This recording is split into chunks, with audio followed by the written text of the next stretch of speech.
Witness News at 6. Governor Lamont and the Republican leaders are sparring over proposed tolls in Connecticut. The governor is determined to get tolls passed. Republicans are fighting to stop them. Our chief Capitol reporter Susan Raff is live now at the Legislative Office building. And of course, the rally tomorrow will be held right outside on the Capitol lawn. Well, things are certainly heating up. As you mentioned, the rally is going to be held here tomorrow at the state capitol. And the rhetoric between Republicans and the governor, well, the same. Lots of sparring. Yet, time is running out. The session is almost over. And we still don't have any clear idea of when we are going to have a vote on tolls. And despite all the talk and stage events, we still don't have many details either. Because I just don't want to hear a couple weeks from now, oh, I was ready to vote, but I still had a few more questions. Let's study it. Governor Lamont was back pushing tolls. Friday afternoon, he was in Waterbury at Wendell Cross Elementary. The school is getting $46 million in renovations.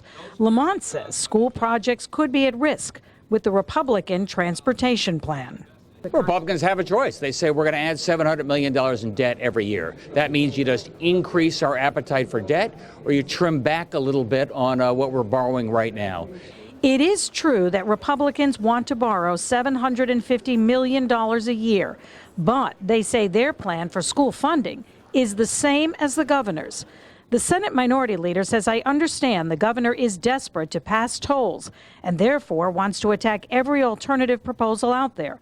But to have an entire press conference based on a claim that is completely false is beyond the pale.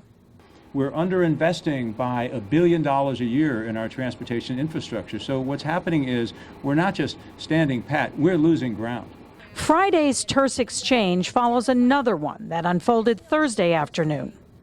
Let's just get it, take $1 billion in. We don't know how it's going to come in. We don't know when it's going to come in. We can't figure out who's going to be charged, when they're going to be charged. Republicans say they have a short-term and a long-term plan.